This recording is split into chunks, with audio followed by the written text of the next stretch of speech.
Shalom jemaat Tuhan. Bagaimana kabar hari ini? Kamu diberkati, kita semua diberkati. Puji Tuhan, kita semua dalam keadaan sehat. Tuhan Yesus selalu memberkati kita. Baik saudaraku, kita akan memulai ibadah kita. Mari tundukkan kepala, kita berdoa. Terima kasih Tuhan Yesus untuk semua kasih-Mu. Terima kasih Tuhan Yesus untuk semua berkat-Mu. Terima kasih Tuhan Yesus untuk semua kemurahan-Mu. Kalau kami saat ini Yesus berkumpul di tempat ini Tuhan, untuk memuji, memuliakan nama-Mu, untuk menghargai kasih-Mu Bapa yang telah mati di kayu salib untuk kami. Bapa, sebentar kami akan mulai ibadah kami. Kau tutup ruangan ini Tuhan Yesus dengan kuasa darah-Mu Tuhan. Kami menolak Tuhan apapun yang untuk mengganggu kebaktian kami ini Bapa. Terima kasih Bapa, terima kasih Yesus. Kami akan mulai ibadah ini. Haleluya, amin. Pada jemaat Tuhan, mari kita hargai pengorbanan Tuhan kita di kayu salib. Dia telah mati di hari Jumat lalu, bangkit di hari ini. Itu semua karena dosa-dosa kita. Mari kita naikkan pujian karena salib-Mu.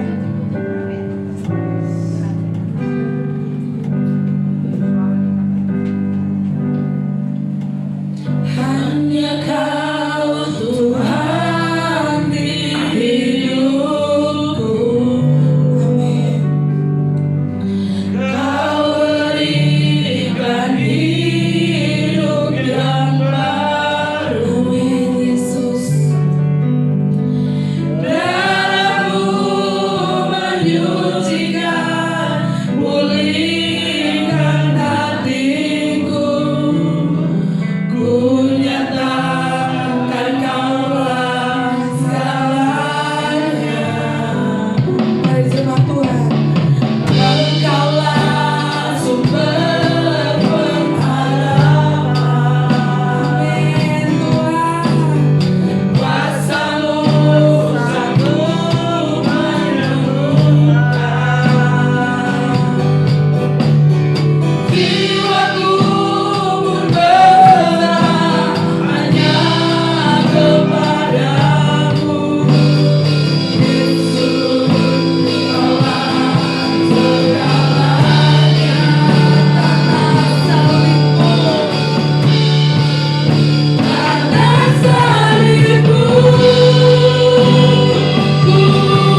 Kita bersyukur.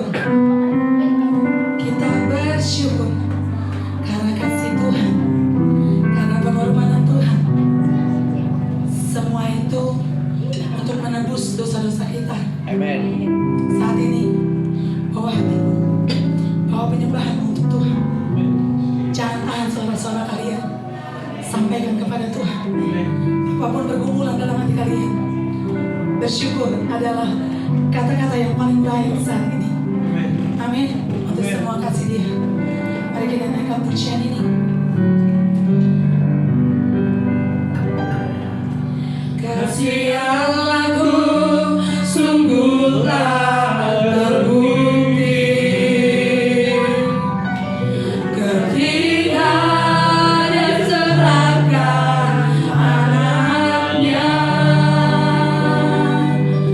Kasih Allah mau berkorban bagi kau dan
betapa dahsyatnya Yesus Kristus Tuhan dan Juru Selamat kami. Amin Tuhan.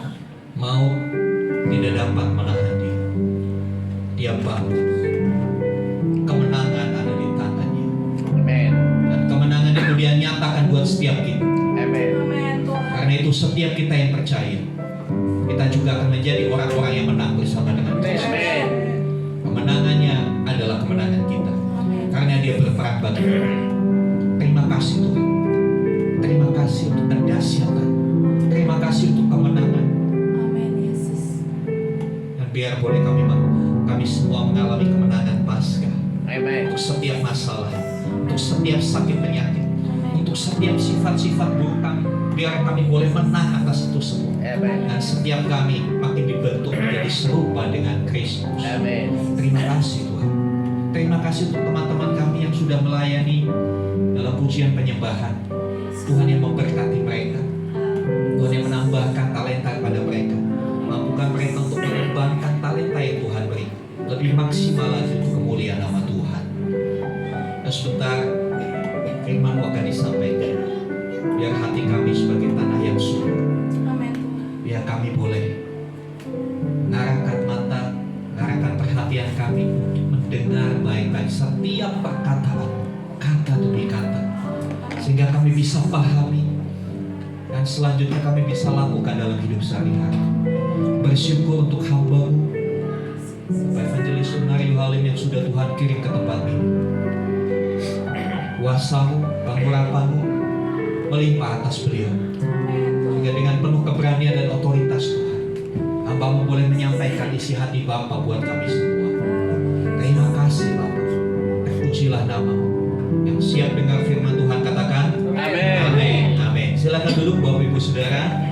Puji Tuhan, hari ini kita akan menerima berkat Tuhan melalui hambanya Bapak Evangelis Sunario Halim. Ya.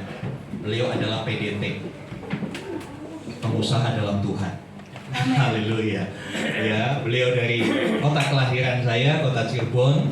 Nanti selanjutnya biar beliau sendiri boleh memperkenalkan diri lebih lanjut. Waktu tepat saya berikan kepada Bapak Sunario.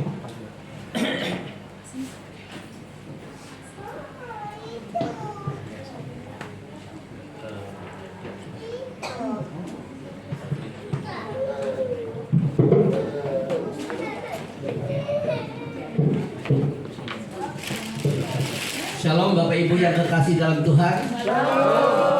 Apa kabar? Luar Luar biasa ya. Mengapa kabar kita luar biasa? Mengapa? Ayo kita mengatakan apa kabar luar biasa? Mengapa? Karena kita memiliki Allah yang luar biasa. Amin. Kalau bahasa Tionghoanya luar biasa apa? Syami. Wah, Syami. Ya kita pasti tahu ya Syami itu hebat ya. Hebat dan luar biasa. Nah, tadi kita sudah berdoa bersama-sama. Kini tiba saatnya bagi saya untuk memperkenalkan diri saya sendiri. Nama saya Sunario Halim, pengusaha toko emas ya, di Cirebon, sama dengan pendeta Irawan ya, tempat kelahirannya sama di kota Cirebon. Nah, saya mempunyai 1 istri, 2 anak perempuan, 5 cucu, puji Tuhan ya. Nah, cucu saya udah gede-gede sudah, yang ada yang sudah kuliah ya. Puji syukur pada Tuhan, dan umur saya 75 ya. Puji syukur pada Tuhan ya. 75, tapi Tuhan masih berkehendak supaya saya masih tetap melayani Tuhan.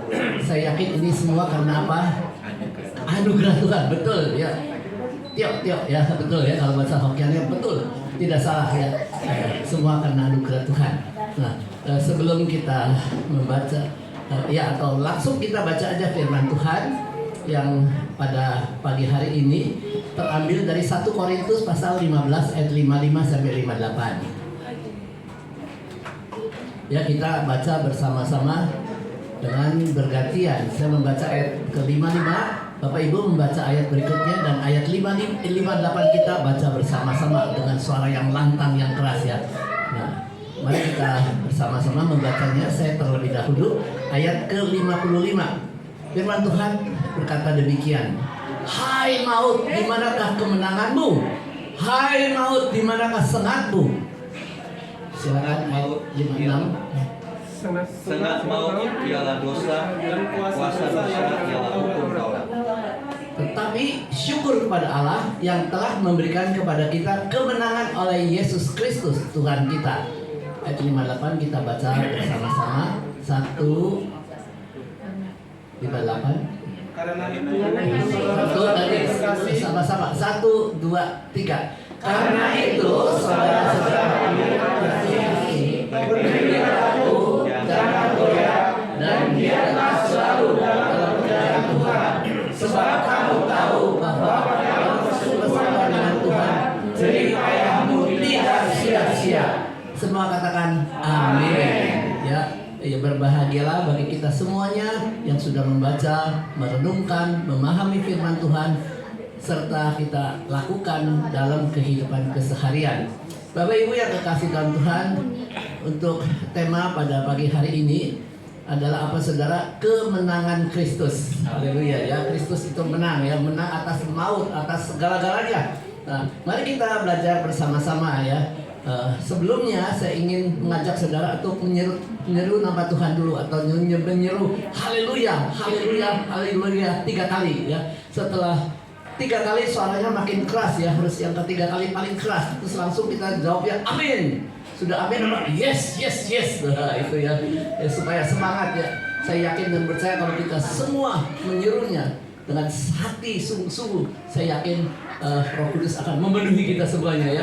Roh Kudus itu hadir saudara, tapi belum memenuhi kita. Kalau kita menyeru nama Tuhan, saya yakin Roh Kudus akan memenuhi kita semuanya ya. Ya, 1, 2, 3. Haleluya, haleluya, haleluya, amin. Yes, yes, yes. Nah, kalau yes, yes, yes, tangannya harus gini. Tadi yang begini paling 10 ya, belum semua. Kalau belum semua saya ulangi lagi ya, sampai semua tangan gini. Kalau nggak ada yang mau angkat tangan ya nanti nggak selesai. Nah, ulangi lagi ya, 1, 2, 3. Haleluya, haleluya, haleluya, amin. Yes, yes, yes. Ya, buat bisa mulai saudara, karena kita semua udah semangat ya, angkat tangan untuk Tuhan ya, karena Tuhan yang kita sembah adalah King of King, Lord of Lord ya, yang telah bangkit ya, 2000 tahun yang lalu Yesus bangkit dari kematian ya, dan memberikan kemenangan bagi kita semuanya.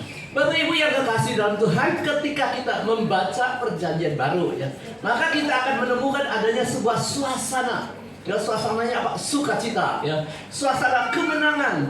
Berbeda sekali dengan suasana kekristenan zaman sekarang saudara. Kekristenan saat ini lebih banyak diwarnai dengan apa? Suasana murung dan suasana kekalahan ya. Tidak ada semangat saudara. Situasi, karena apa? Situasi dunia semakin kacau ya.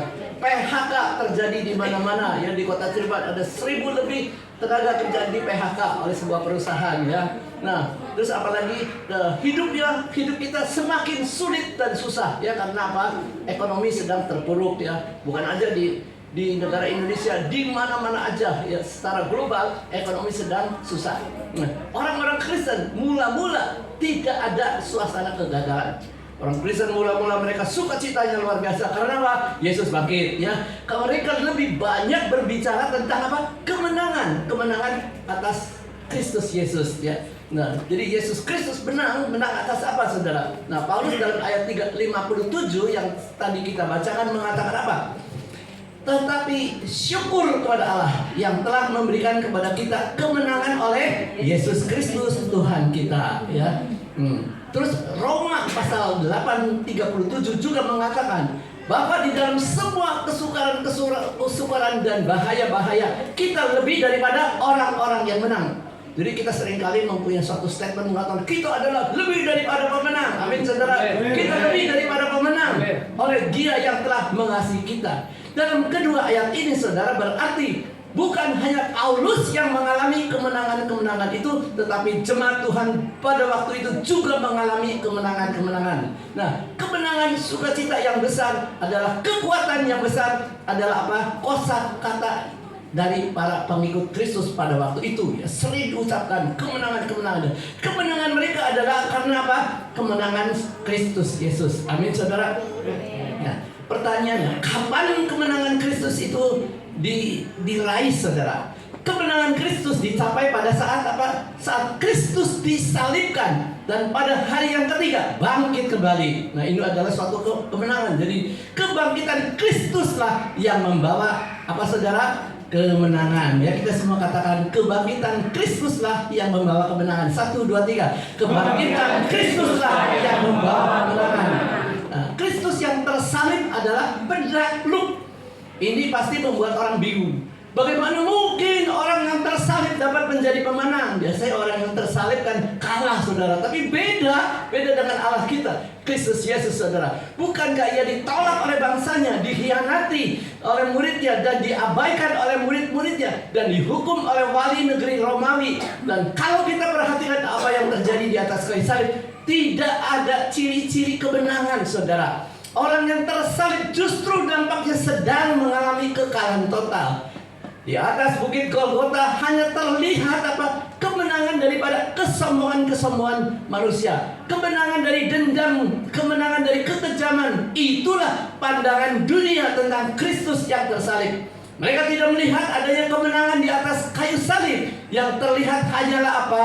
Kekalahan Kristus, saudara. Namun orang Kristen melihat sebaliknya, saudara. Beda dengan pandangan orang dunia. Justru apa yang terlihat sebagai kekalahan di atas kayu salib itu merupakan apa? Kemenangan. Di atas kayu salib kelihatannya kebaikan dikalahkan oleh kejahatan. Namun sebenarnya di atas kayu salib kebaikan yang mengalahkan kejahatan. Amin, saudara. Di atas kayu salib Kristus menghancurkan kepala si ular tua seperti yang dinubuatkan dalam Kejadian pasal 3 ayat 15. Firman Tuhan mengatakan, Aku akan mengadakan permusuhan antara engkau dan perempuan ini, antara keturunanmu dan keturunannya. Keturunannya akan meremukkan kepalamu dan engkau akan meremukkannya tumitnya, sang korban. Sang korban di atas kayu salib adalah apa, saudara? Pemenang. Haleluya, puji syukur pada Tuhan. Ketika Kristus dihina, ketika Kristus disiksa, dia tidaklah membalas. Justru dia mengalahkan kejahatan dengan kebaikan. Ketika kekuatan dunia diatur untuk melawan dirinya, ia menolak memakai kekuatannya untuk mengalahkan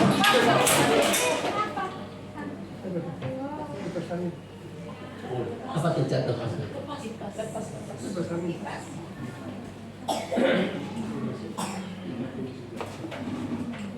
Oh, kipas angin. Lepas ya. Aman, udah. Kristus menang. Amin. Kristus menang. Amin.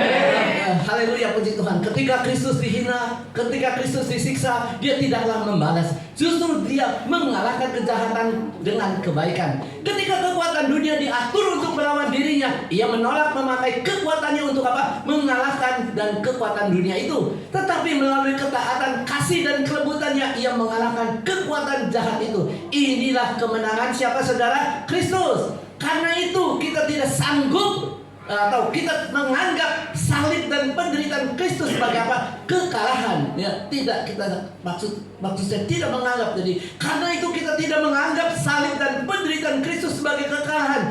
Justru salib adalah kemenangan yang dimiliki oleh Kristus, dan kebangkitan adalah kemenangan Kristus. Nah, saudara yang dikasihi Tuhan, pertanyaannya, kemenangan atas apa, saudara? Ya, ada 3 hal. Yang pertama, kemenangan atas maut.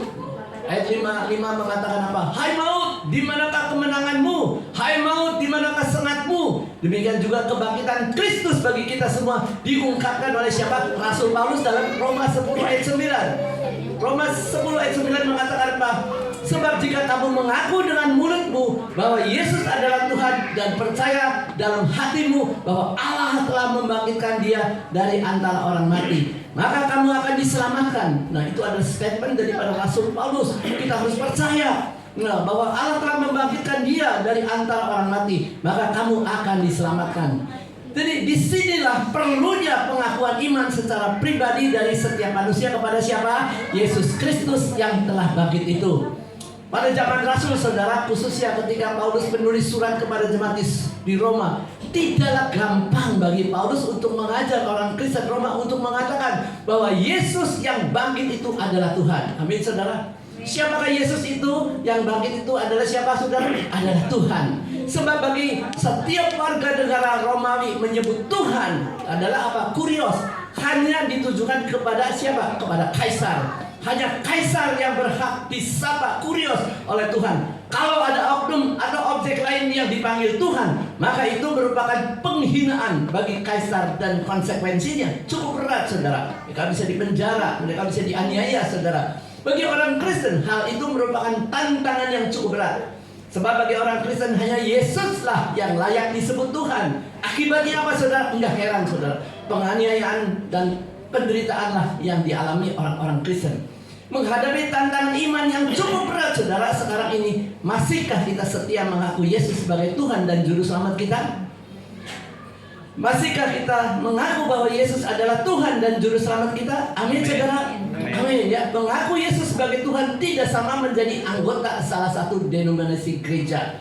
Jadi pengakuan Yesus sebagai Tuhan itu tidak sama dengan menjadi anggota salah satu denominasi gereja. Kita tahu denominasi gereja di Indonesia itu cukup banyak, atau di dunia banyak sekali.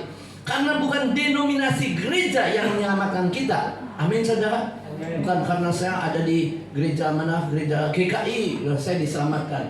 Bukan karena saya ada di gereja Pantekosta saya diselamatkan, ya.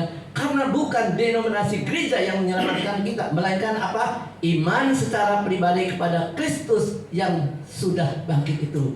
Jadi siapa yang menyelamatkan? Apa yang membuat kita menyelamatkan? Apakah denominasi gereja? Saudara jawabnya apa? Bukan.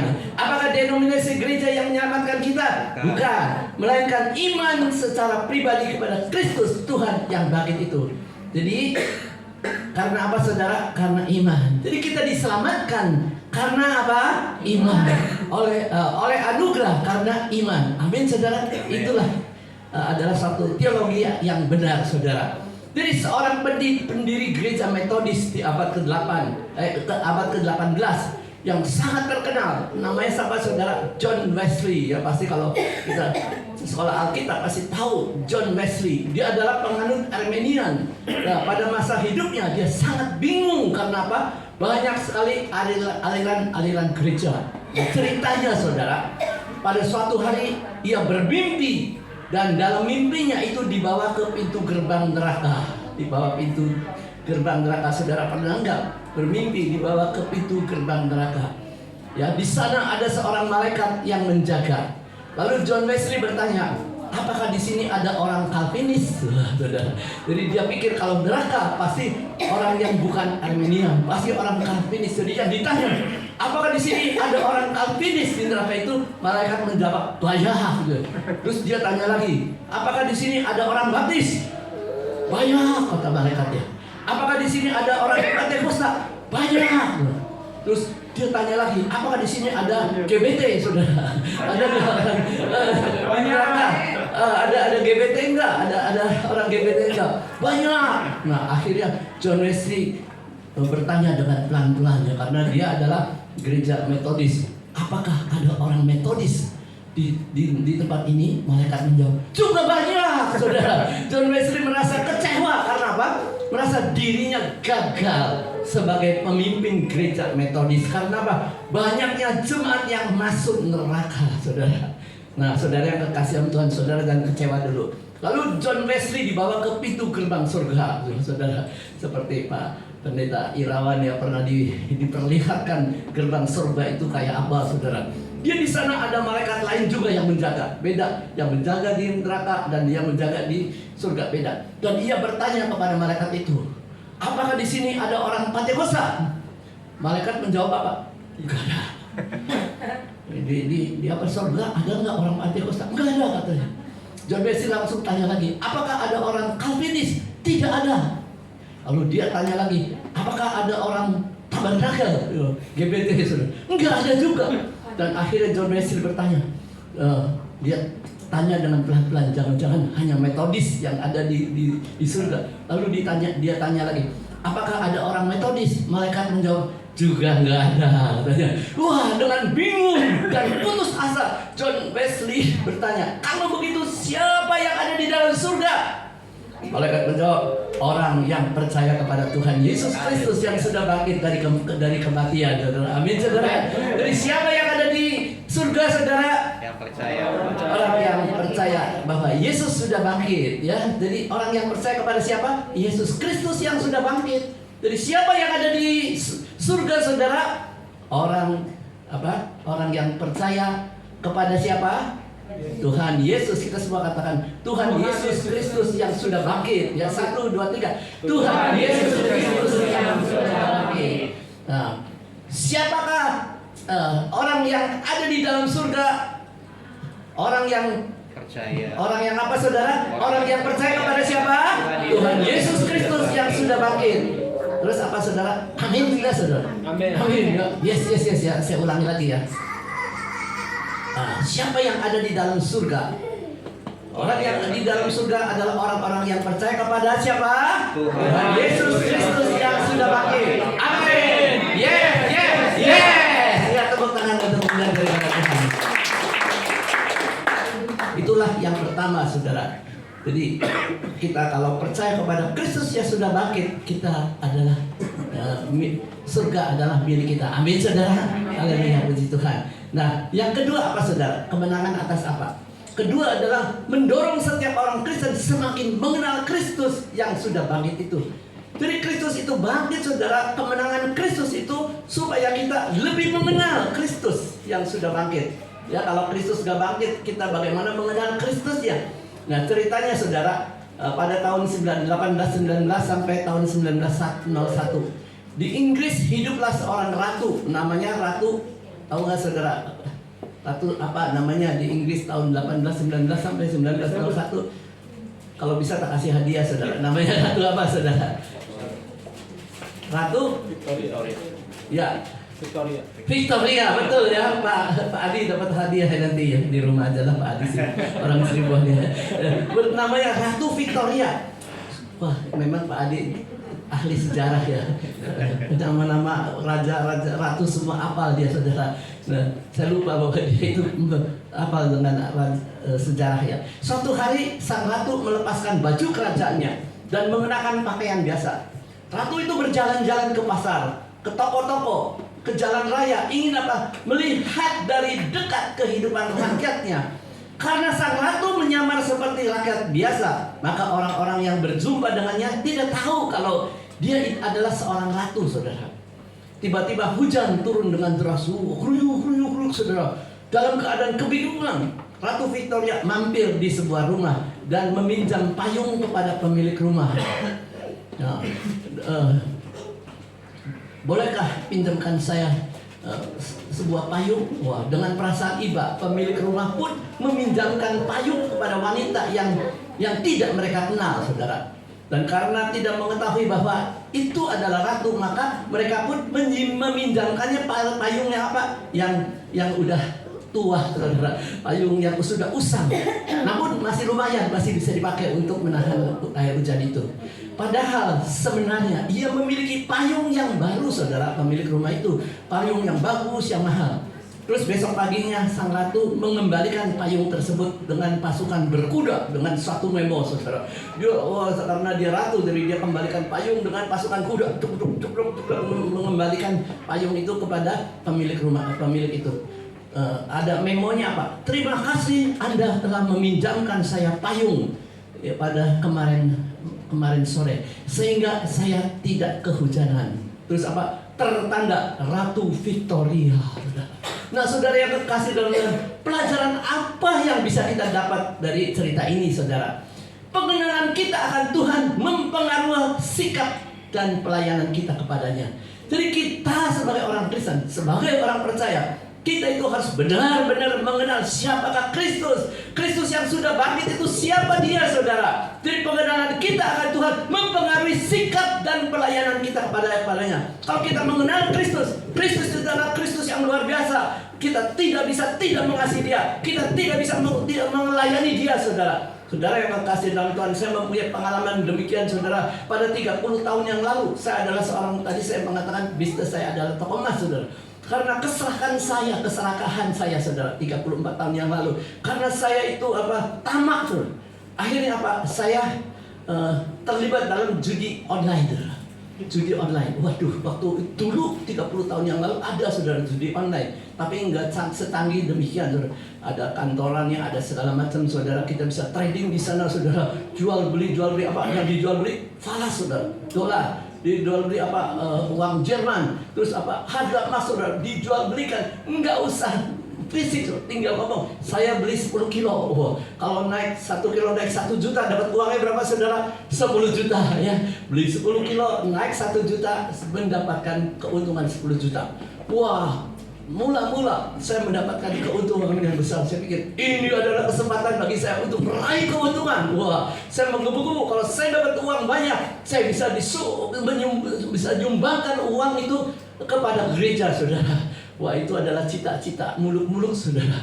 Tapi akhirnya main judi itu biasanya saudara, kalau orang main judi, orang-orang bijak mengatakan apa? Kalau menang saudara, ketagihan, betul nggak? Kalau orang judi kalau menang, semangat sekali, main judi terus. Yang siang pagi malam, pagi siang malam main judi terus. Kalau kalah saudara? Penasaran. Menang saudara? Ketagihan. Kalah penasaran.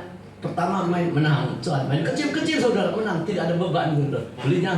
Belinya 100 gram ya, jadi kecil saudara, jual beli 100 gram. Saya pikir enak ya jual beli ya, keuntung terus, nggak usah repot-repot lagi, tinggal ngomong aja kayak main judi tuh. Pasang beli, seon dapat uang ya, dapat uang cuan, besoknya naik terus langsung dijual untung. Makin lama mainnya makin saudara, makin besar. Kalau kita udah taruhannya besar, saudara, bablas saudara, habis saudara, kalah terus saudara. Seperti orang main judi, kalau kalah, sudah kalah tadi saya katakan penasaran. Jadi judinya makin lama makin besar. Tadinya 10 kilo, tadi pertama 1 on, 1 kilo, 10 kilo, sampai 100 kilo saudara, gila nggak saudara itu? Lo pikir kalau dapat untung 1 kilo 1 juta, 100 kilo berapa saudara? Cepetiau. Wah, untung gede sekali. Tapi terus terang aja saudara, makin main makin habis saudara. Akhirnya saudara? Modal toko emas semua dijual, dilebur, dijual untuk bayar utang, tidak cukup saudara. Tanahnya jamin di bank ya. Untuk bayar utang tidak cukup saudara, karena main terus, penasaran sih, jadi terus pinjam uang ke tetangga. Pikir ini Pak Sunario sih ini orangnya baik ya, pinjam uang berapa sih kalau pinjam uang? Ya 10 juta, kasih saudara, kasih uang, pinjam kalah lagi, pinjam lagi 20 juta, dikasih lagi saudara. Pikirnya ini anak Tuhan. Wah, anak Tuhan kok serakah gini ya. Saya pikir dulu ini saya itu orangnya bodohnya luar biasa saudara. Seperti Tuhan Yesus mengatakan orang kaya yang bodoh sudah punya kekayaan begitu banyak, toko emas yang begitu diberkati oleh Tuhan, tapi akhirnya habis semua. Sudah habis semua, dijual habis, terus meninggalkan utang yang cukup banyak. Lalu apa yang terjadi saudara? Ya begini saudara. Sencingping, hampir saudara, sencingping tahu saudara, gila, hampir gila saudara. Wah, stres, orang stres tahu saudara.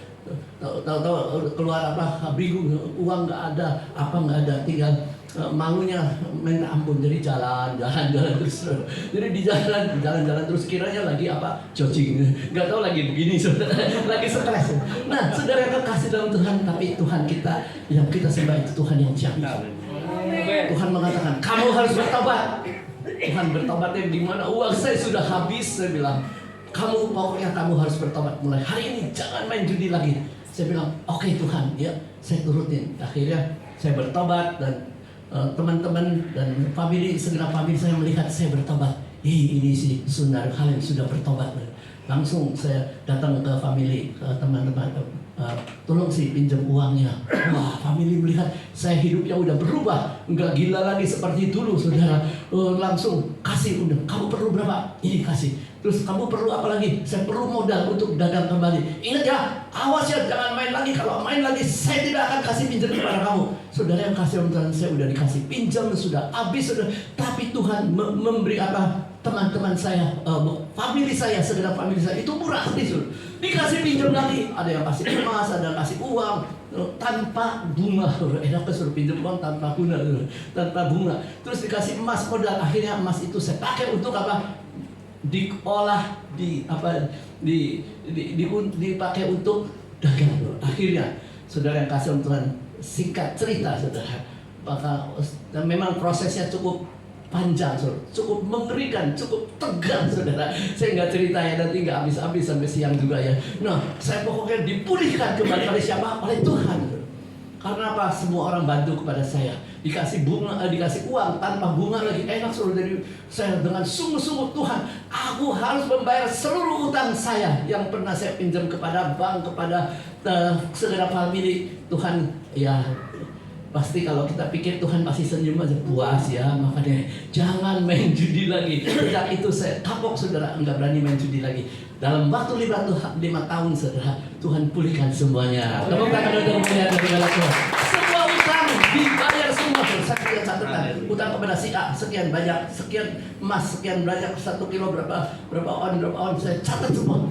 Ketika saya datang membayar utang, Pak, Bu, saya kepada family saya ya, masih family, saya mau bayar utang, minta tanda terima bon utang saya.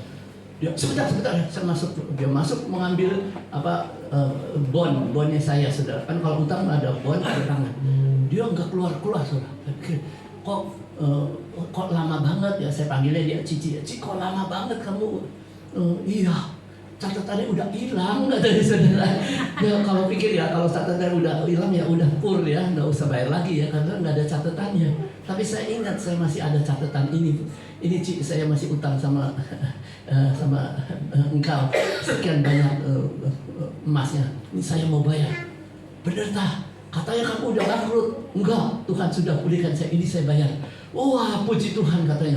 Saya doakan kamu supaya kamu nanti kaya lagi. Saya bilang, aduh, saya mendapatkan berkat ya. Karena apa? Utangnya dibayar, dia pikirnya udah habis lah ini. Udah nggak mungkin bisa bayar ya. Sebenarnya hari udah bangkrut. Tapi ternyata saya bisa datang ke tempatnya dia, bayar utang-utang itu, saudara. Dia ngomong, kamu ya, saya doakan, kamu pasti kaya lagi. Haleluya, puji kepada Tuhan. Setelah itu, saudara yang kekasih dalam Tuhan, Tuhan itu betul-betul memberkati saya, saudara. Karena apa? Saya belajar mentaati firman Tuhan. Saya ingat bahwa Kristus adalah Tuhan yang luar biasa. Kristus sudah mati dari kebangkitan. Tuhan pun juga bisa membuat saya yang sudah mati dalam usaha saya. Udah utangnya begitu banyak, saudara, tapi bisa dibangkitkan kembali dan mendapatkan bisa membayar semua utang, saudara. Itu adalah saudara? Anugerah Tuhan. Oleh sebab itu, sejak itu sampai sekarang saya tidak berani main judi lagi. Ada orang yang masih mengajak saya untuk main judi. Lihat nih, orang ini profit sekian banyak. Sudahlah, global itu, kamu jangan bohongin saya. Saya kan mantan penjudi ya, penjudi falas itu, judi online. Udahlah, kamu nggak usah menggoda saya lagi. Saya tidak akan terjun dalam judi online begituan, saudara. Nah, saudara yang kekasih dalam Tuhan, itulah Tuhan yang luar biasa, saudara. Nah, sejak itu, saudara, saya beribadah ditingkatkan, saudara. Saya lebih mengenal Tuhan adalah Tuhan yang hidup, Tuhan yang sudah bangkit dari kematian, Tuhan yang luar biasa, Tuhan yang ciamik, saudara. Oleh sebab itu tahun 2010, saudara, saya bertekad saya mau melayani Tuhan. Saudara, kebetulan ada pria sejati waktu itu. Nah, saya diundang untuk bersaksi tentang pemulihan itu. Jadi setelah saya bersaksi, semua kaget, pendeta-pendeta kaget. Nanti bersaksi di gereja saya ya. Nanti kamu bersaksi di gereja saya. Langsung oke, kapan? Ya, bulan depan. Oke, saya bersaksi. Setelah bersaksi, sekalian menyampaikan firman Tuhan. Nah, sejak itulah saya dididik oleh Tuhan bersaksi dan menyampaikan firman Tuhan sampai hari ini, saudara. Tepuk tangan untuk Tuhan. Nah, saudara, bukan saya ingin menyombongkan diri, saudara. saya sudah mengunjungi gereja atau persekutuan doa itu sebanyak berapa? 288 ya. 288 gereja, termasuk hari ini adalah yang baru, saudara. Tadi yang 287, sekarang 288. Nah, saudara yang kasih oleh Tuhan, pertama sih saya pikir kalau saya bisa mengunjungi 100 gereja aja bagi saya sudah sangat memuaskan. Saya pikir kalau udah mencapai 100 gereja saya akan pensiun ya, nggak mau menyampaikan firman Tuhan. Saudara, menyampaikan firman Tuhan gak gampang. Persiapannya harus siang dan malam, saudara, firman Tuhan itu. Karena Tuhan sudah memberikan amanat kepada saya untuk menyampaikan firman Tuhan. Saya harus melakukannya dengan sungguh-sungguh. Nah, saudara yang kekasih dalam Tuhan, waktu itu tahun 2010, saya pikir target saya 100 gereja. Ternyata saudara, 100 gereja itu gampang, saudara, dilewati hanya 4 tahun. Saudara. Terus saya ngomong sama teman saya, udah ya, kalau karena saya di full gospel, saudara, karena full gospel itu kerjanya apa, keliling kemana-mana untuk menyampaikan firman Tuhan. Nah, saya itu menyampaikan tuh firman Tuhan dari Sumatera sampai ke Sulawesi, sampai ke NTT, dari tempat-tempat daerah-daerah saya kunjungi untuk menyampaikan firman Tuhan. Saya mengatakan kepada teman-teman saya, pimpinan saya sudah mencapai target saya 100 gereja. Saya mau pensiun. Itu 2014, saudara. Dari 11 tahun yang lalu. Teman saya ngomong, kamu jangan pensiun, nanti ya pikun. Iya. Kalau saya berhenti menyampaikan firman Tuhan, nggak baca Alkitab, nggak belajar secara intensif, saya bisa menjadi pikun. Ya udah, saya tingkatkan jadi 200 gereja. Nah, setelah 5 tahun kemudian tercapai lagi 200 gereja, saudara. Pada waktu itu sudah hampir COVID, saudara. Ya, jadi kira-kira 2018-an ya. Saya bilang, ya udah, saya targetin lagi sampai 300 ya, 200 gereja udah tercapai. Saya bilang pensiun, jangan, dengan pensiun nggak boleh. Ya sudah, saya naikin lagi sampai 300 gereja sampai hari ini, saudara. Karena COVID saya 2 tahun nggak melayani Tuhan, nggak pergi kemana-mana, saya hanya di rumah aja berdoa, belajar firman Tuhan, dan sampai hari ini sudah 288. Kalau 300 ya tepuk tangan untuk kemuliaan dari Tuhan. Kalau sudah tercapai 300 ini sih betul-betul harus pensiun, saudara. Karena umur saya sudah 75, saya nggak mampu kalau untuk terus-menerus menyampaikan firman Tuhan. Karena apa? Mempersiapkan sebuah firman Tuhan bukanlah suatu hal yang gampang. Harus berjuang terus, saudara. Harus bersandar kepada Roh Kudus, saudara. Terus ininya mesti pinter, saudara. Ingatannya harus kuat, saudara.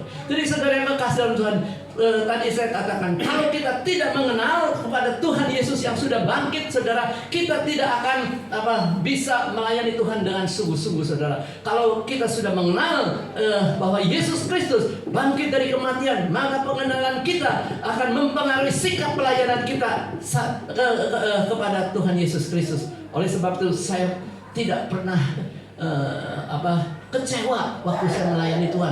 Meskipun di dalam melayani Tuhan gak gampang, saudara, banyak sekali kesulitan, tapi saya tetap mengatakan, Tuhan, Engkau adalah Ciami, Engkau adalah Allah yang luar biasa, saudara. Nah, saudara yang kekasih dalam Tuhan, rakyat Inggris, saudara, pada waktu itu tidak mengenal baik ratunya, maka tidak dapat melayani sang ratu dengan baik. Karena apa? Gak tahu. Kalau tahu ratu Inggris, wah, pasti payung yang termewah, terbagus, kasih dan pinjamin. Karena dia nggak mengenal ratu itu. Dari kasih payung bodol aja, saudara. Payung yang lama dikasihkan kepadanya, berikan payung yang lama, saudara, yang tidak baik, saudara. Nah, saudara yang kekasih dalam Tuhan, dipikirnya pada waktu itu pemilik payung itu, buat apa sih beri payung yang baik? Nanti kalau nggak dikembalikan, nanti kan rugi. Nah, saudara, inilah hitung-hitungan kalau orang melayani Tuhan seringkali demikian. Buat apa sih kita capek-capek, jerih payah kita untuk melayani Tuhan? Nanti dapatnya apa? Cemooh. Dapatnya apa, saudara? Kritikan. Dapatnya apa? Hal-hal yang negatif yang sering kita dengar, saudara. Tapi kita jangan takut, saudara. Amin, saudara. Karena yang kita layani adalah King of King, ya, Lord of Lord, Raja di atas segala raja, dan bahkan Raja kita sudah bangkit dari kematian. Amin, saudara. 2000 tahun yang lalu, saudara. Nah, saudara yang kekasih dalam Tuhan, nah, Bapak Ibu, jika kita tidak mengenal Sang Kristus yang telah bangkit, bagaimana kita dapat melayani Dia dengan penuh dengan pengorbanan? Saudara, pelayanan itu memang bukan hal yang mudah. Kita harus bayar harga, saudara. Kalau saya mengatakan pengorbanan itu, ya Kalau dibandingkan dengan pengorbanan Yesus di atas kayu salib itu jauh, saudara, nggak ada apa-apanya. Jadi kita yang benar itu kita harus bayar harga. Paulus berkata, yang Tuhan kehendaki adalah apa? Mengenal Dia dan kebangkitannya. Amin, saudara. Amin. Jadi apa yang dikatakan oleh Rasul Paulus, yang Rasul Paulus kehendaki adalah apa? Mengenal Dia dan kebangkitannya. Kita semua katakan 1, 2, 3. Mengenal Dia dan kebangkitannya. Apakah saudara-saudari sudah, Bapak Ibu sudah mengenal terhadap Tuhan dan kebangkitannya? Amin. Kita semua katakan amin ya. Mengenal Dia dan kebangkitannya. Amin. Yes. Ya, kita tegas ya. Nah, saudara, saya ulangi lagi. Saudara jawab dengan tegas. Paulus berkata, yang ku kehendaki adalah apa? Mengenal Dia dan kebangkitannya. Amin. Yes. Tepuk tangan untuk kemudian dan itulah kemenangan yang kedua. Nah, kemenangan yang terakhir, saudara, membuat hidup kita berarti, saudara. Wah, kalau kita sudah percaya pada Tuhan Yesus, mengenal Kristus yang sudah bangkit itu, hal inilah yang membuat hidup kita tidak sia-sia. Amin, saudara. Ya, cerita lagi, saudara. Ya, saya paling senang cerita ilustrasi. Kalau cerita teori-teori itu pasti besok lupa. Tapi kalau cerita ilustrasi, Ratu Victoria pasti sampai bulan depan, tahun depan juga pasti masih ingat. Ya, saya pernah melayani di sebuah gereja. Ya, tahun depan saya datang lagi. Bapak Ibu masih ingat gak tahun yang lalu khotbah saya? Ya ingat katanya. Ingat tentang apa? Ilustrasinya, saudara, yang mereka ingat. Firmannya ingat gak? Lupa. Tapi ilustrasinya sangat menarik, sangat menguatkan. Jadi saudara yang kekasih Tuhan, oleh sebab itu dari sini saya mendapatkan hikmat bahwa setiap khotbah harus diselingi dengan ilustrasi, supaya ilustrasi ini akan nempel di pikiran kita, nempel di otak kita, supaya kita bisa ingat apa yang dibicarakan pada waktu itu, saudara. Melalui ilustrasi ini, saudara, kita bisa merasakan Tuhan itu luar biasa ya. Firman Tuhan itu luar biasa. Diceritakan, saudara, ada seorang petani yang memiliki 2 buah ember yang selalu digunakan untuk mengambil air dari sungai yang ada di bukit dekat rumahnya, saudara. Setiap hari petani itu turun naik bukit dengan ember masing-masing di tangannya, saudara. Embernya 2. Naik, bawa ember 2 ya begini, saudara. Ember itu penuh dengan air. Demikian ceritanya. Setiap hari petani itu turun naik bukit dengan ember di masing-masing tangannya. Jalanan menuju bukit itu berbatu-batu, dan salah satu ember miliknya retak pada bagian atasnya, sehingga air pada ember itu tidak pernah penuh sampai di rumah, saudara.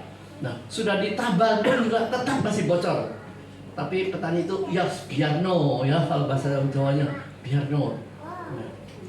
Kalau bahasa kayaknya apa? Mosyongkon lah. Ya betul kan, saudara? Tahu ya, saudara, mosyongkon. Enggak apa-apa, ember bocor dikit mosyongkon. Yang penting masih bisa dipakai ya. Mosyongkon. Nah, sudah ditambal pun tetap bocor, saudara. Berbeda dengan ember yang satunya. Ember itu selalu terisi penuh. Wah. Nah, satu hari ember yang penuh itu masih bagus embernya, berkata kepada ember yang retak itu. Kita tahu retak itu pasti embernya udah tua ya, udah usang ya, udah karatannya. Kamu memang nggak berguna ya. Kamu diisi penuh sama Bapak. Tetapi kamu sampai di rumah, nyatanya air yang ada di dalam kamu itu sudah berkurang. Ya, ceritanya ember bisa ngomong, saudara, bisa berdialog ya. Jadi dipersonifikasikan ya. Hal ini membuat ember bocor itu baper. Tahu gak, saudara, baper? Benar, kuah ya bahasa Tiongkoknya. Aduh, iya saya tuh, aduh, saya udah moyung ya, saudara. Saya udah tua, moyung. Tahu gak, saudara, moyung? Enggak ada ayam, meyuyung ya. Enggak ada gunanya. Wah, banyak yang ngerti Tionghoa ya. Moyung, kamu itu moyung udah, saudara. Biasanya kalau orang kayak itu ngomong apa? Anto kok moyung meskipun saya bukan orang kayak, tapi sedikit saya punya teman kayak, jadi bisa ngomong ya. Terus apa? Pernahkah kita berada di posisi ember yang retak itu? Saat-saat di mana kita tahu bahwa kita sudah berusaha untuk melayani dan memberikan yang paling maksimal dari yang kita bisa, tapi ternyata hasilnya tidak seperti yang kita harapkan ya. Orang mengatakan kamu udah tua lah, moyung lah. Kalau ada orang mengatakan, Pak Saudara umur berapa? 75. Wah, saudara, pikirnya kalau biasa umur 75 udah moyung saudara, khotbah suka lupa-lupa saudara. Oleh sebab itu untuk mengatasi kelemahan saya, oleh sebab itu saya pegang laptop ini saudara. Ini PowerPoint ya saya saudara. Itu isinya Alkitab khotbah itu dicatat semua. Hamba Tuhan itu selalu mengajarkan kepada saya, kalau kamu mau khotbah catat lengkap. Dari awal pembukaan, pendahuluan sampai ilustrasi semua catat di dalam catatan notebook kamu, supaya apa? Jangan blank, saudara. Bisa blank saudara kalau udah tua gini, kadang-kadang bisa lupa saudara. Nah, mungkin kita sudah melayani sekuat tenaga saudara, tapi hasilnya masih aja tidak memuaskan ya. Diejek, dikritik, tepat di saat itu mulai ada bisikan bersuara, kamu udah moyung, udah tua begini. Ya moyung, kamu udah moyung, nggak usah lah, kamu pensiun aja, moyung. Suatu hari Pak Tani melihat ember tua itu sedih dan baper, lalu bertanya, hei, kenapa kamu murung mukanya? Lalu ia menceritakan semua kesedihannya kepada Pak Petani. Lalu ember tua itu curhat sama petani. Setelah mendengarkan ember curhat, Pak Petani berkata, tenang. Tiangkongit apa tuh? Besok sewaktu kita berjalan menyusuri jalan setapak untuk mengambil air, ada yang mau kutunjukkan kepadamu. Wah, keesokan harinya Pak Tani berkata, sudahkah kamu melihat di sebelah kiri jalan setapak yang kita lalui tadi? Lihat, ada apa? Kamu bisa lihat bunga-bunga yang berkembang di sepanjang jalan. Tahukah kamu bahwa itu adalah jalurmu? Aku selalu menempatkan dirimu di sebelah kiri jalan, supaya air yang keluar dari ratakan dirimu itu mengakhiri bunga-bunga di sepanjang jalan kita. Ya, ternyata Pak Tani itu sengaja nabur bibit bunga itu di sepanjang jalan. Dan ember yang bocor itu airnya keluar surut-surutnya sedikit-sedikit ya. Nah, itulah yang mengakhiri tanah itu. Nah, mengairi tanah itu, mengairi bunga-bunga di sepanjang jalan itu. Apa yang terjadi dalam dirimu itu tidak pernah sia-sia, saudara. Artinya apa, saudara? Bukan moyung lagi, henyuyung, yo bahasa Tionghoa. Apa sih henyuyung itu? Kayaknya apa? Henyuyung, luar biasa. Betul, henyuyung ya, sangat berguna sekali. Petani itu mengatakan, aku menikmati sepanjang jalan karena bunga-bunga itu bertumbuh. Karena apa? Karena air yang keluar dari retakanmu menyirami bunga-bunga di sepanjang perjalanan kita. Nah, ember itu akhirnya gimana, saudara? Kekurangan daripada ember itu telah dimanfaatkan oleh sang petani dan membuahkan hal yang bermanfaat. Saudara yang kekasih oleh Tuhan, jadi saudara jangan menganggap dirinya moyung. Saya pendidikannya rendah, saya tidak bisa berbuat apa-apa ya. Nah, tapi saya mau melayani Tuhan. Nah, Tuhan pasti memakai talenta saudara, meskipun sedikit pun juga. Mosyongkon, mosyongkon itu apa? Enggak apa-apa ya, enggak. Mosyongkon ya, mosyongkon itu enggak apa-apa ya. Problem. Oke, nggak tahu bahasa Indonesia apa sih mosyongkon. Tidak apa-apa. Oh, tidak apa-apa. Ya, meskipun talentanya kecil, enggak jadi soal ya, tidak jadi soal ya. Ia sungguh-sungguh tidak menyangka bahwa air yang telah dia tumpahkan itu sangat berguna. Jadi talenta kita kecil pun juga sangat berguna di gereja, saudara. Coba kalau saudara di gereja ini tanpa engkau, saudara, yang mempersiapkan AC, saudara, yang bisa naik tadi beres AC. Coba kalau suruh Pak Adirau yang gendut kayak teman saya, saudara, naik ke atas kursinya yang ambruk, saudara. Tadi yang ambruk itu kipas angin, saudara. Tapi kalau Pak Adirau yang badan 100 kilo itu, saudara, naik di kursi ini pasti kursi ambruk, saudara. Jadi cari orang yang sesuai, yang cocok ya, saudara. Meskipun talenta dari kecil, tapi bisa memperbaiki AC, sehingga suasana ibadah ini menjadi sejuk dan enak. Jadi henyuyung, saudara, bukannya moyung. Henyuyung, ia gembira sekali setiap kali karena ia dapat menyirami bunga-bunga yang indah itu, sehingga selalu terlihat segar dan tidak layu. Bapak Ibu, kita sering mencari penjelasan tentang apa yang terjadi dalam kehidupan kita. Saat kita sedih, kita mencari penghiburan. Ketika kita terjatuh, terjatuh, kita mencari kekuatan untuk bangkit. Ketika kita kehilangan pengharapan, kita mencari sesuatu agar pengharapan itu kembali ada, saudara. Dan Tuhan mengerti secara persis apa yang sedang menimpa gereja Tuhan di setiap zaman. Apa yang diperbuat orang terhadap umatnya, sama seperti berbuat kepada Tuhan. Mereka teraniaya, nyawanya terancam. Bahkan Tuhan berjanji menyertai gerejanya dan menjalani misi amanat agung sampai kepada akhir zaman. Apa sih misi daripada amanat agung Tuhan? Jadikanlah seluruh bumi ini murid-muridku. Saudara, baptiskanlah mereka, dan saudara yang kekasih dalam nama Allah Bapa, Putra dan Roh Kudus, ajarilah mereka jadi menjadi murid-murid Kristus yang tangguh. Oleh sebab itu kita hari ini yang berada di tempat ini adalah murid-murid Kristus yang tangguh. Amin saudara. Amin saudara. Kita adalah murid-murid yang tangguh. 1, 2, 3 kita mengatakan murid-murid yang tangguh. 1, 2, 3 murid-murid yang tangguh. Amin. Yes, yes, yes. Tepuk tangan untuk memuliakan kepada Tuhan. Apakah kita lebih mementingkan diri daripada pekerjaan Tuhan? Jangan ceseseli ya saudara, ceseseli tahu saudara, egois ya. Dia demikian baik dan rela berkorban bagi kita. Apakah yang akan kita perbuat bagi Kristus, saudara? 我能够为上帝做什么呢？ saudara.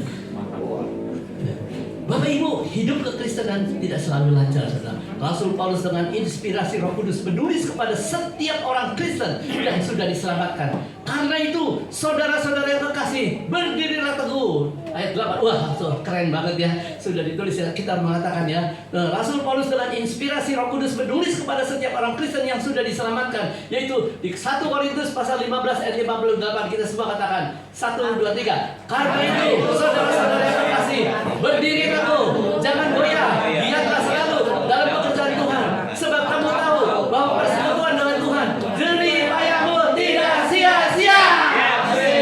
Ya tepuk tangan untuk kemuliaan daripada Tuhan. Kalau kita begini puncak ya saudara, udah mau habis penutup ya. Ada 2 pesan penting dari tulisan Paulus ini. Pertama, harus apa saudara? Berdirilah teguh ya, dengan teguh. Jangan goyah. Ya. Dari berdiri teguh itu harus stekete, saudara, bahasa itunya, bahasa Yunani. Jangan goyah. Nah, Rasul Paulus sangat menyadari bahwa tantangan kekristenan yang akan dihadapi oleh orang percaya dari abad ke abad sangat berat. Karena memang setiap orang yang mau hidup beribadah di dalam Kristus Yesus akan menderita penganiayaan. Saudara yang kasih Tuhan, tidak mustahil penganiayaan yang dialami orang-orang Kristen akan menggoyahkan iman mereka dan bertanya, di manakah kekuasaan Tuhan ketika kita sedang dalam terpuruk, saudara? Pak Pendeta Irawan luar biasa, saudara. Meskipun dia kena begal, saudara, tapi dia tidak pernah menyalahkan Tuhan. Tuhan, mengapa nasib saya begini? Saya berdosa apa? Orang naik motor, tahu-tahu di motor ditendang, jatuh, dibacok lagi, saudara, dipukul dengan kayu. Tapi luar biasa, saudara. Wah, Tuhan itu sangat luar biasa. Tadi saya mendengarkan kesaksian, untung saya datangnya lebih awal 1,5 jam. Pikirnya di Kerawang pusat itu berapa jauh ya? Kalau lihat Google Maps sih 2,5 jam. Jadi saya sengaja jam 5 udah keluar. Tapi setelah keluar cia dulu saudara. Sepuan dulu ya, sepuan tahu saudara. Makan ya sepuannya. Sepuan saudara, orang itu ya. Makan dulu saudara di Cirebon, nasi jamblang, tahu ya Pak? Makan dulu yang kenyang. Perut kenyang saudara, semangat untuk datang kepada Kerawang Pusat, saudara. Katanya di sebelah ada nasi padang. Saudara, tambah saya kepengen saudara. Kalau pikir nasi padang itu ayamnya, saudara, yang bikin saya merasa senang sekali kalau melihat ada nasi padang. Nah, saudara yang kekasih Tuhan, nah kita tahu bahwa Pak Pendeta Irawan tidak pernah kecewa saudara terhadap Tuhan. Bukti nyata hari ini tetap melayani Tuhan, saudara. Hari ini yang puji syukur pada Tuhan, ya tepuk tangan untuk memuliakan kepada Tuhan. Nah, saudara,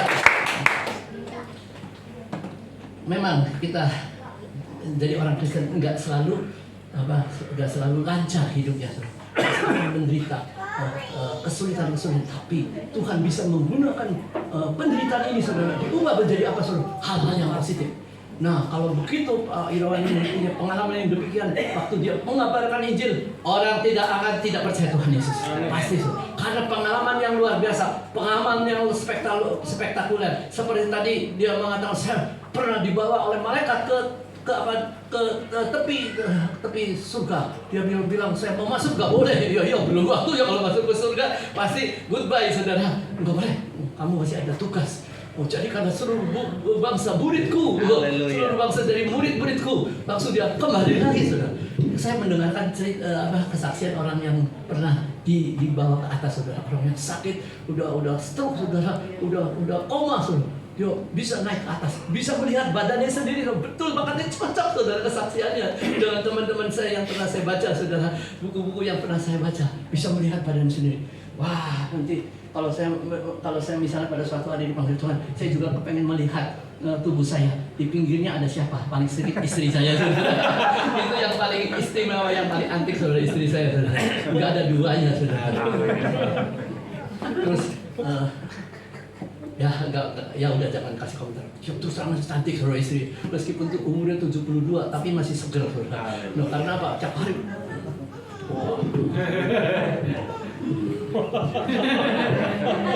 Tiap hari apa, saudara? Senam. Yuk ikut senam. Enak aja, kalau gua senam nanti gua nggak bisa baca Alkitab. Enak senam, sehat. Nggak usah lah, saya nggak senam juga sehat begini. Ya, orang ngomong saya umurnya 75. Wow, pasti ngomong wow, saudara. Itu pasti ngomong wow. Itu pasti kalau di gereja yang pertama saya kunjungi pasti mereka wow 75. Oh masih kayak umur 60-an gitu ya. Nah, puji syukur pada Tuhan. Karena apa? Tuhan yang memberikan kekuatan. Nah, tidak mustahil, saudara, penganiayaan yang dialami oleh orang-orang Kristen akan menggoyahkan iman mereka dan bertanya, di manakah kuasa Tuhan? Untuk itulah Rasul Paulus memberikan encouragement atau dorongan supaya orang percaya berdiri teguh dan janganlah apa, saudara?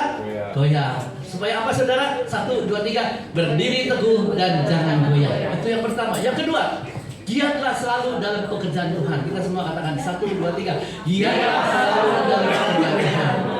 Nah, tinggal 2 menit lagi, saudara, mau di end.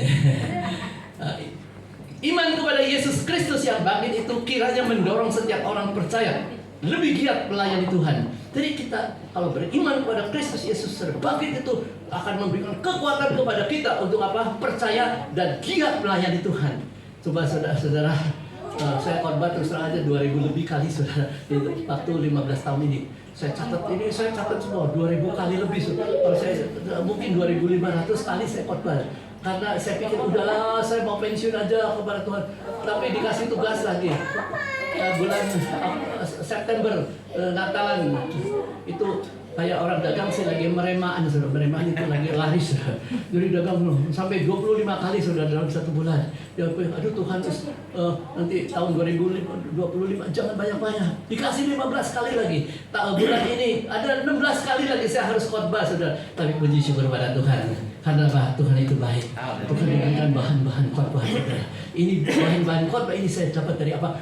Buku yang pernah saya baca. Terus pengalaman-pengalaman yang saya alami. Jadi hidup dalam dunia ini memang adalah hidup. Kalau dunia ini hidup itu betul-betul sia-sia kalau kita tidak melayani Tuhan, saudara. Nah, saudara kaya, saudara miskin, saudara pintar, saudara bodoh, semua sia-sia. Saudara sarjana atau tanpa pendidikan, semuanya sia-sia. Saudara sudah menikah atau tidak menikah, semuanya sia-sia. Saudara bekerja, saudara menganggur, semuanya sia-sia. Pengkhotbah pasal 12 ayat 8 mengatakan segala sesuatu adalah sia-sia. Amin, saudara. Kapan hidup ini tidak sia-sia, saudara? Hidup ini tidak sia-sia ketika Kristus masuk ke dalam dunia ini, menang atas maut, lebih mengenal Kristus lebih dalam lagi, dan menang atas kesia-siaan hidup. Itulah sebabnya Paulus mengatakan dalam persekutuan dengan Kristus maka jerih payahmu tidak akan sia-sia. Amin, saudara. Apa, saudara? Jerih payahmu tidak akan sia-sia. 1, 2, 3. Jerih payahmu tidak akan sia-sia. Pekerjaanmu tidak sia-sia.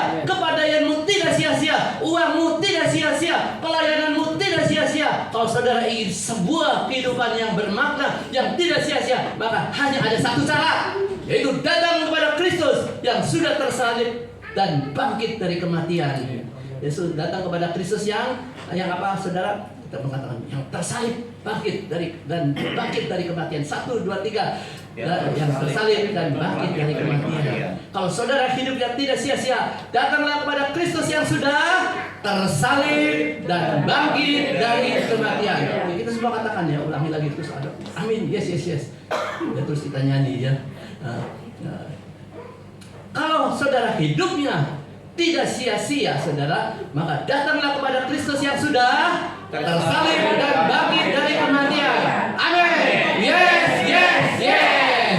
Anak Allah, Yesus namanya menyembuhkan, menyucikan, bahkan mati, tebus dosaku, kubur kosong membuktikan Dia hidup. Yuk kita bangkit bersama-sama. Nanti setelah pujian ini Pak Adiram akan memimpin doa untuk kita semua.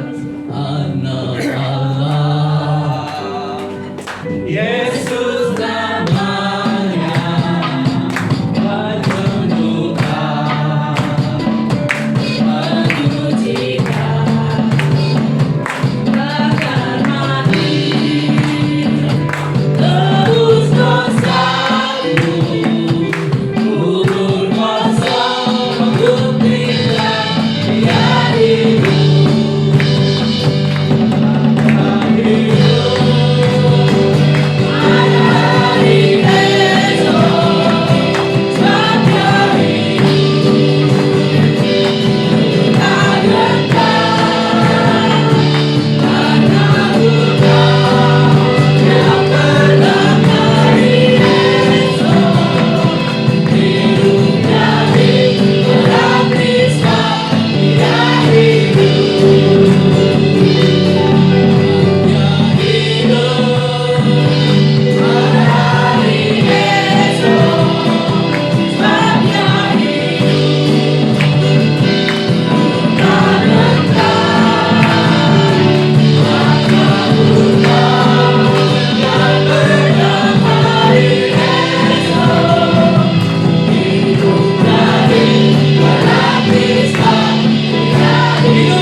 Penyertaan-Mu begitu dahsyat dalam hidup kami ya Bapa.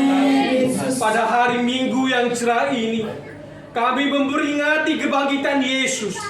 Itu menunjukkan bahwa Kristus adalah Tuhan yang dahsyat dan luar biasa dalam hidup kami.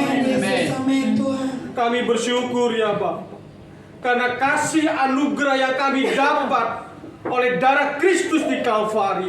Kami dimenangkan dalam hidup kami. Kami tidak pernah goyah, tidak pernah gentar, tidak pernah takut dalam menghadapi apapun. Karena kami selalu menjadi pemenang dalam hidup kami. Kami telah mendengarkan firman-Mu ya Bapa di pagi ini. Firman yang dibawakan oleh Bapak Evangelis Sonario Halim. Kiranya firman yang kami dengar pada pagi ini menjadi rema dalam kehidupan kami. Untuk kami benar-benar dapat mengaplikasikan dalam hidup kami, sehingga hidup kami benar-benar berdampak terhadap sesama kami, sehingga nama Tuhan ditinggikan dan dimuliakan, Bapak. Ya Bapak, kami juga mendoakan Bapak Gembala Obaja, umat Tuhan, dan Bapak Evangelis Sunariha. Kiranya berkat Abraham, Ishak, dan Yakub melimpah dalam kehidupan mereka semua. Mereka selalu sehat, kuat, selalu sukacita dalam melayani Tuhan, karena yang upahnya besar di sorga. Terima kasih Bapa. Jadilah kehendak-Mu Bapa dalam kehidupan kami, karena kami percaya kami adalah anak-anak raja dan selalu mendapatkan fasilitas seorang raja.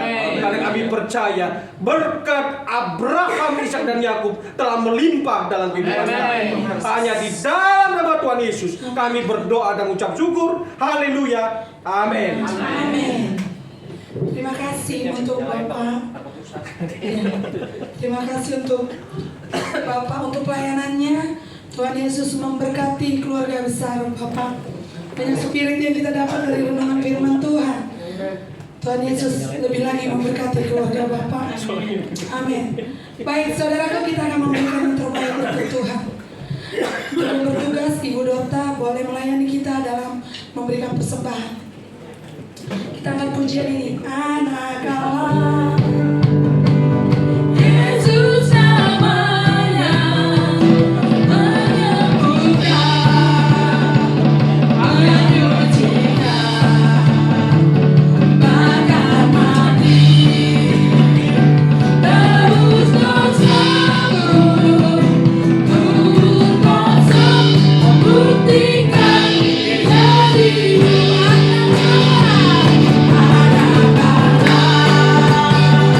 Yesus namanya menyembuhkan, menyucikan, bahkan mati, tebus dosaku, kubur kosong, membuktikan dia hidup, sebabnya hidup.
Kami juga Tuhan menang jadi seorang lebih dari pemenang. Amin. Terima kasih Bapa buat pengorbanan bagi kami. Kami sudah merasakan hari ini bahwa Engkau ada bersama kami. Amin. Terpujilah Engkau Tuhan, Bapa yang baik. Di sini Tuhan persembahan kami.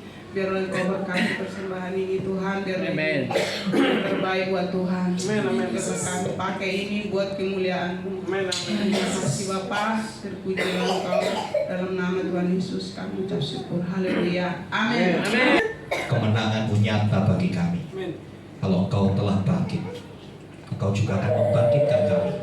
Membangkitkan kami dari keterpurukan ekonomi, membangkitkan kami dari keterpurukan iman, membangkitkan kami dari kejatuhan kami. Dan kami akan tetap berdiri teguh bersama dengan Tuhan. Amin. Kami akan giat selalu dalam pekerjaan Tuhan, dalam setiap tugas tanggung jawab pekerjaan kami, di keluarga kami. Kami boleh membawa keluarga kami tetap dalam persekutuan dengan Tuhan, membawa anak-anak kami untuk semakin kenal Tuhan, semakin cinta Tuhan. Bapa di surga, menyerahkan bangsa dan negara kami Indonesia tercinta, diberkati Bapak Presiden Prabowo Subianto beserta wakilnya Pak Gibran Raka Buming Raka, kabinet para menteri, TNI, Polri, lembaga tinggi, lembaga tertinggi negara, supaya mereka boleh menjalankan tugasnya di dalam takut akan Tuhan, membawa bangsa ini tetap kuat, membawa bangsa ini tetap bersatu di tengah hantaman ekonomi global yang sedang tidak baik-baik saja. Kami percaya, kami yang selalu dalam persekutuan dengan Kristus, berkat-Mu akan selalu mengalir dalam hidup kami. Diberkatilah apa yang dikerjakan umat Tuhan, diberkatilah tangan-Mu, karena tangan-Mu akan mengerjakan hal yang besar di dalam Tuhan. Kami berdoa Tuhan untuk saudara-saudara kami yang hari ini tidak hadir di tengah tugas pekerjaan mereka. Apabila mereka dalam kondisi kurang sehat, kami berdoa tangan kuasa-Mu, bilur-bilur-Mu menyembuhkan mereka. Di dalam nama Tuhan Yesus, kesembuhan terjadi buat setiap saudara-saudara kami. Kami berdoa juga Tuhan, kalau bulan depan kami harus perpanjang sewa tempat ini, kami memang merindukan kami punya tempat ibadah, tapi kami percaya pada saatnya Tuhan akan merealisasikan itu, supaya kami boleh mengembangkan pelayanan ini, supaya kami boleh terus menjadi dampak, memberi sinar buat orang-orang di sekitar kami. Kami berdoa buat Ibu Limina, Tuhan jamah Ibu ini, supaya bukan hanya dia memberikan tempat ini untuk kami beribadah, tapi kami rindu dia boleh memberikan hatinya, hidupnya bagi Kristus. Amin. Dia boleh dimenangkan bersama-sama dengan kami menjadi keluarga kerajaan Allah. Terima kasih Tuhan, Engkau cukupkan, sediakan dana yang kami perlukan untuk perpanjang sewa tempat ini. Kami percaya itu terlalu murah bagi kerajaan surga. Kami percaya kematian-Mu lebih berharga dari semuanya. Terima kasih Tuhan. Kami berdoa untuk setiap komsel yang ada, kiranya Tuhan mengembangkan, Tuhan menjadikan komsel-komsel baik yang ada di Lipo Cikarang, di GMI maupun KSB menjadi alat di tangan Tuhan, menjangkau jiwa, mencari domba-domba yang tersesat, memenangkan jiwa-jiwa bagi Tuhan. Terima kasih Tuhan. Kami bersyukur. Kami juga menyerahkan hamba-Mu Pak Evangelis Sunario Halim yang sudah memberkati kami luar biasa hari ini. Tuhan, biarlah tambah-tambahkan kekuatan, anointing yang double portion, pengurapan 2 kali lipat, kekuatan 2 kali lipat buat hamba. Kalau Musa diberikan kekuatan yang luar biasa, sampai 120 tahun dia tetap kuat, demikian juga hamba-Mu Bapak Sunario akan diberikan kekuatan.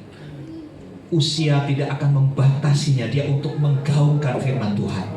Usia tidak akan membatasinya untuk dia menceritakan keajaiban dan kebesaran Tuhan.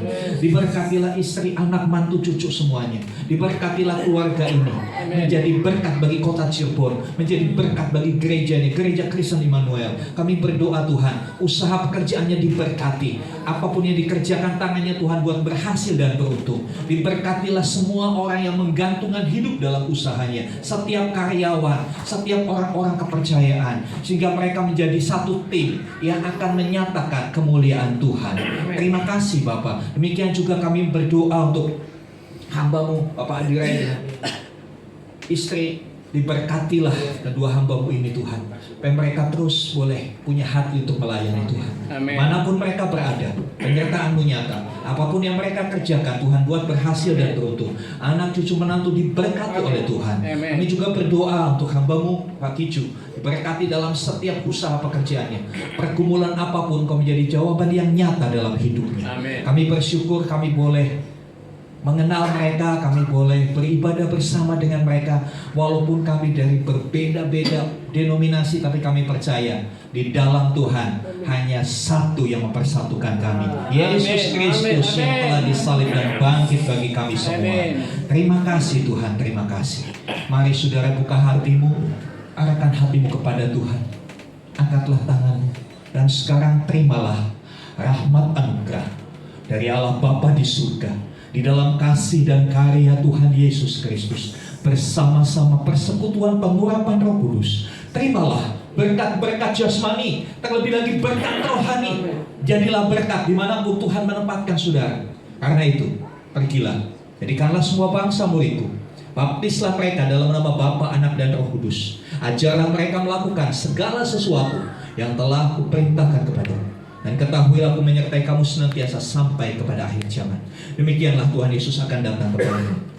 Bukan sebagai bayi, tapi sebagai Raja di atas segala raja.